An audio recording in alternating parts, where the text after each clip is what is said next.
There 'twas once an elf maid. She lived in the lovely forest of Net, and she was about to embark on the greatest adventure of her life. For she, Pin the Snow Reaper, was trapped within a globe of seclusion, ever under the watch of the Dark Emperor. Fleshy rivulets of white powder continuously bore down upon her shaven head. These rivulets caused never-ending agony upon Pin, but her powerful elf magic was contained by the Dark Emperor, and so she could not break free of the bonds that held her beneath them. Pin loathed, and her anguish permeated as needles into the frozen crown of her naked brow. And she raised a brazen fist to the sky as the great red eyes looked down upon her. Then, with the rage of 1,000 suns, she screamed towards the two beaming ocular intruders. You scream like a little weakling, a witch of Net, but recall to your mind how I am the great master of the glory that is myself. A pillar of pride bulwarked her tempered will. Ye hath bridled your craven tongue like the pup box for the teat. Thou's reaping fingers reek of prawn, and thou's nose hangs like that of a stuffed cob roller. The Dark Emperor roared in rage at these grievous insults, and the heavens were broken open in thunder and fire. With squeals there came dark minions. Forth from the firmament rained the shards of splintered glass, and behind them came the Dajag, with hooves black, manes of dusk, squealing from their orifices the horrors of devoured souls. Then the forest of Net awoke, and from the canopies of twilight was burnished a light of hope that shone to all reaches of the world. That light was this: unicorn ape warriors of Net. Their eyes glowed more powerfully than stars. In their hands were spears of lightning, and they burned with rage at seeing their mistress in such pain. The Blazing Children they were called, for whatsoever essence was graced by the touch of the light from their eyes thawed like ice tossed into the sun.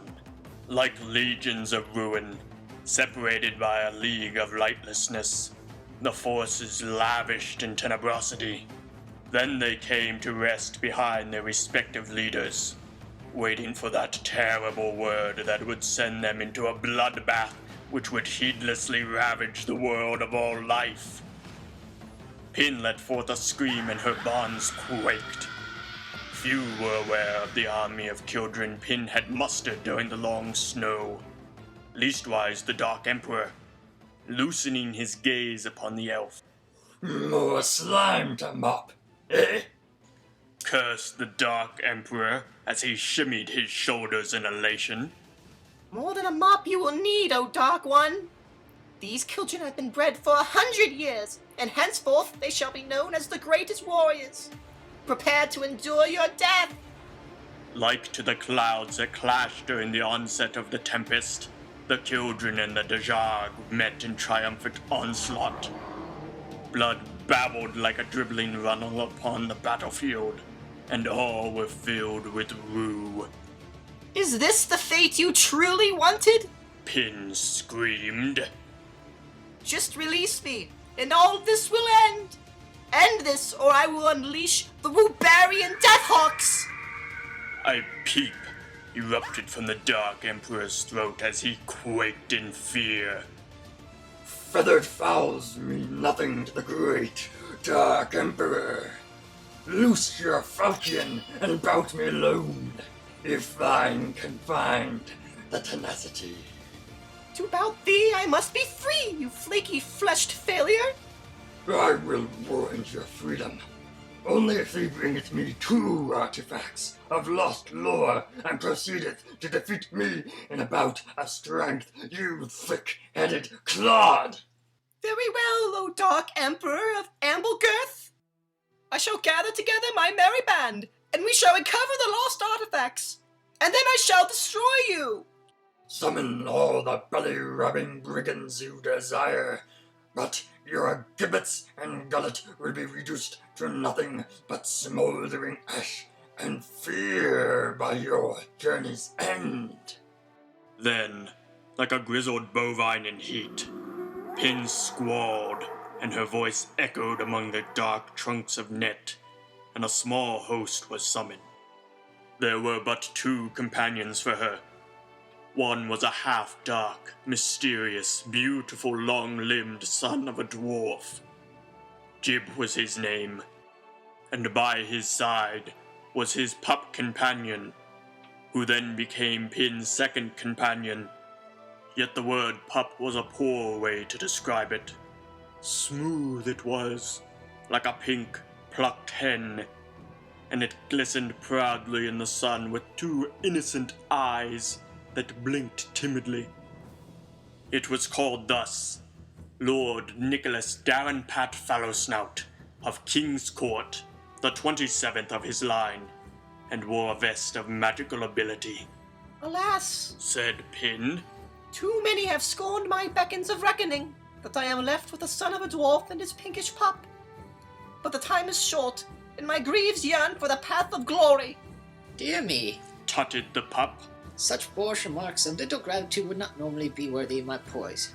But woe when the beacons of reckoning are not well attended. Then Pin broke free of her bonds, and raising her hand, she wailed for several minutes, until finally there was total darkness, and they vanished into thin air, only to appear on the plains of unending fiery rain, the location of the first artifact. Thunderous choruses sounded of brimstone clashing with iron, and Jib stroked his only 3 beard hairs that sprouted from his chin and were tucked under his belt. My people ate fire and belched me forth from their tumultuous bowels. Then Jib laughed in the face of the ashen monsters that bayed with swaying heads, the song of disparagement.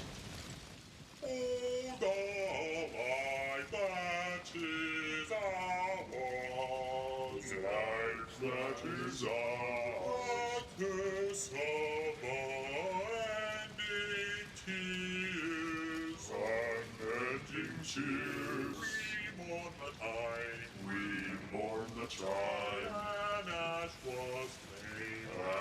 was flame. Dust the stone, death the dream, left of the few, and south of our whales, lone treasure, malls and stews, Thou art mad! Cried Pin. Speak plainly or speak not, but speak not riddles. We speak, we sing with open heart, for yours is ours, and ours a start. Right then, Stated Lord Nicholas bluntly. shall we be on then? I do believe see the tip of the precipice upon yonder horizon. It shall be so! Pin screamed. I tire of this delay. I have a dark emperor to disembowel with my finely honed teeth. The tiresome triad was overjoyed to reach a protruding precipice on that yonder butte, and to finally get out of the fiery rain. When I was young, I relished the feel of flame upon my tongue. My knuckles were like that wrought of iron. Spoke Jib with unbridled pride. Look there. Lord Nicholas barked. I see the entrance to the temple of the lost artifact of the frosted brow crown. They entered the temple and were filled with woe that stretched deeper than the abyss from whence came the greatest evil.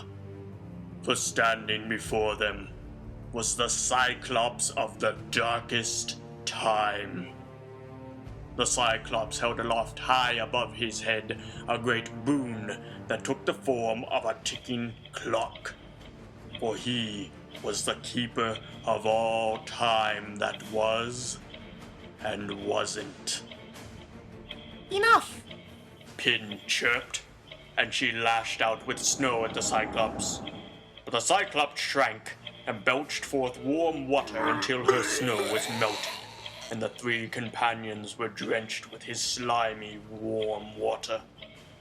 Lord Nicholas, after licking the slime from his fallow skin, perked up on his hind legs.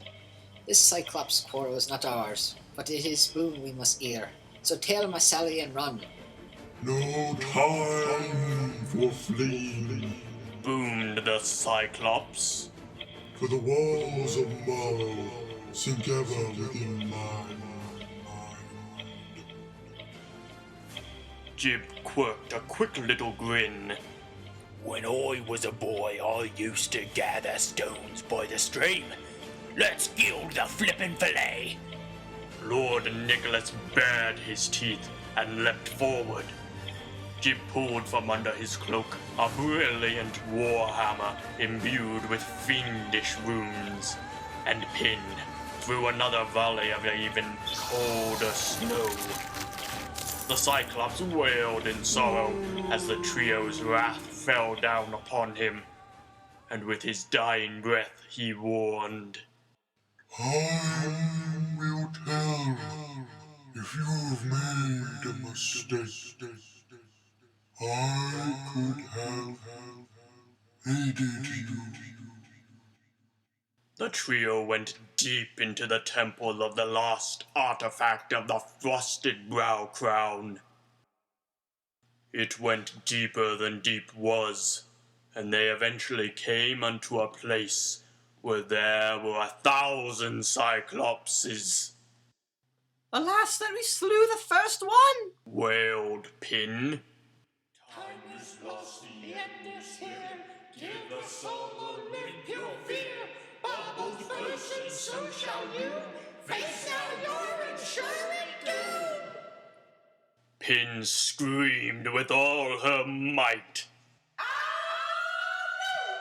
and snow poured from her gullet, and it froze to death many of the Cyclops.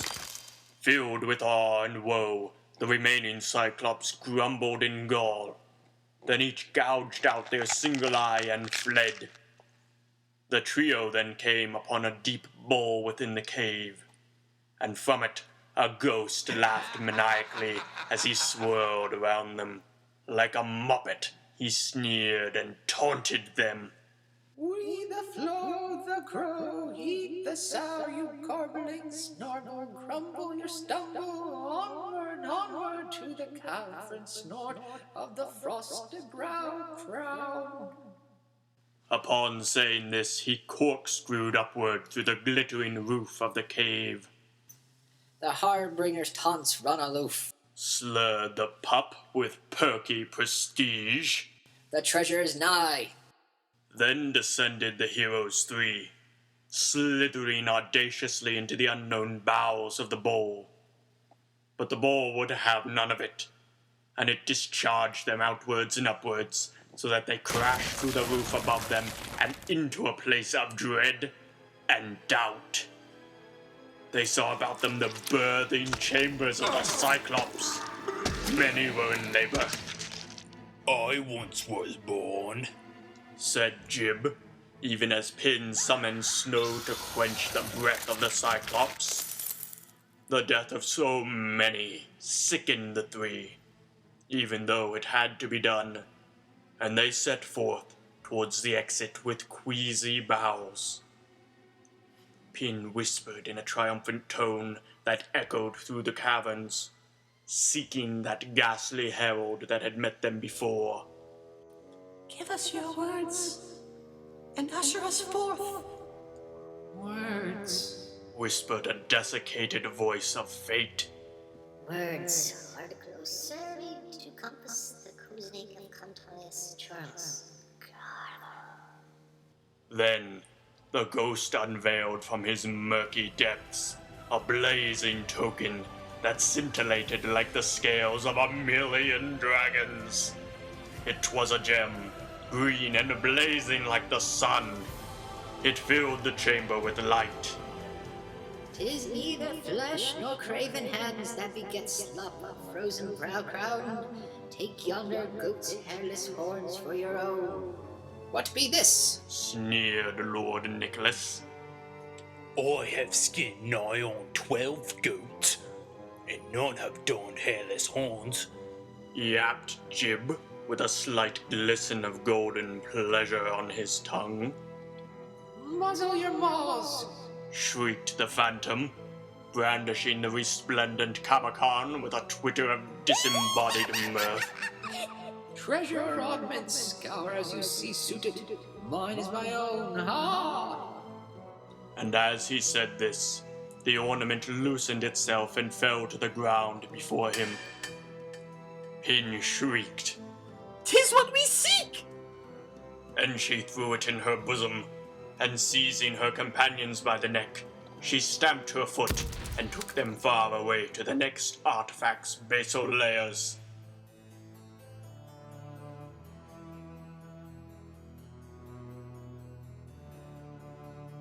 They landed in front of a stark stone gate, its rough edges softened by moss and algae. Under the shadow of the archway, looming of dread, skulked a haggard crone with the word witch stapled to her brow. Perching threateningly upon her crook, a black parrot covered in eyes glared at them reproachfully.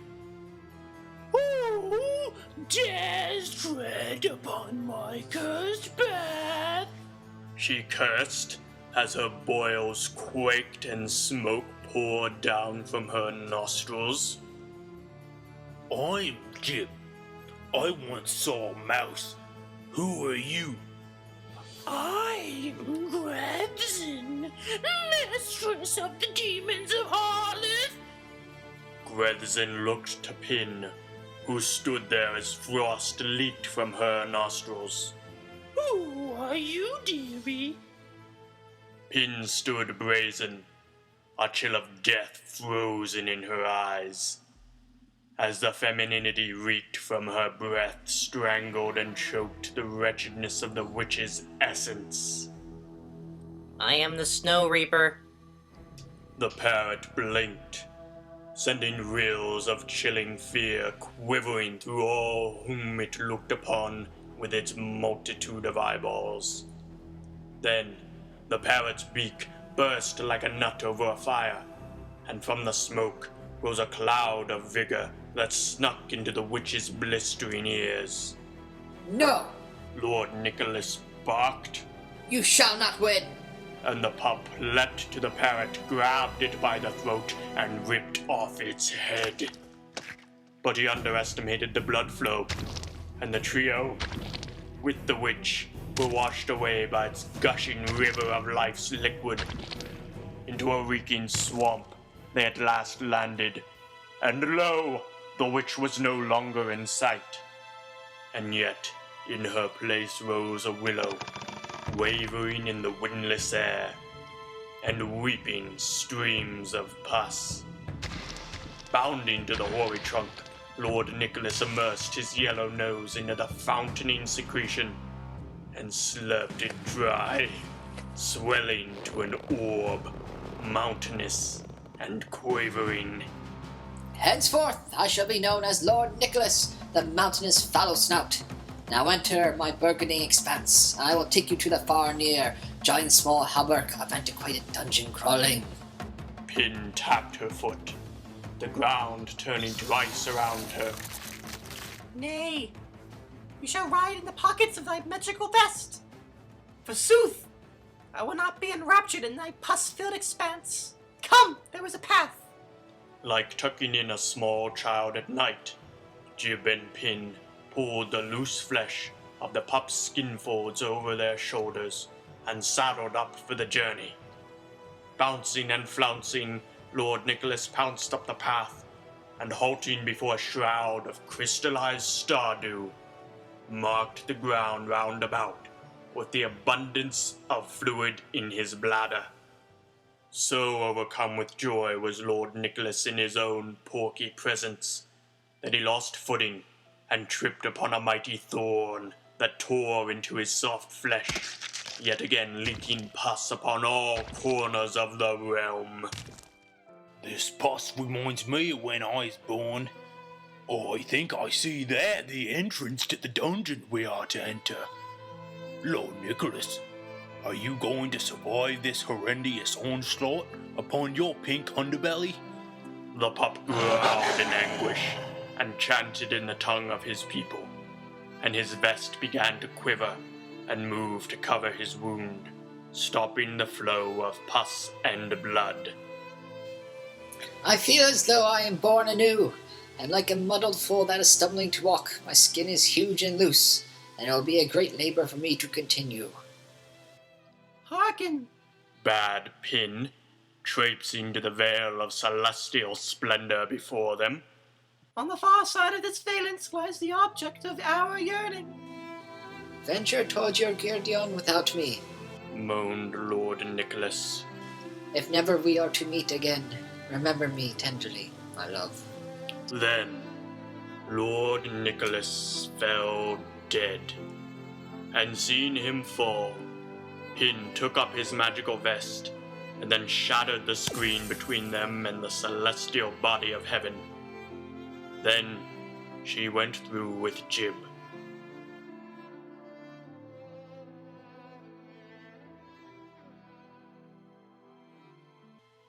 About them still lay a murky and dank land, with a tower rising before them. But everything was covered in glittering crystal. Then the sky glazed over with a canopy of mystic shadow, and groans of laughter echoed through the earth like a tumult of thunder.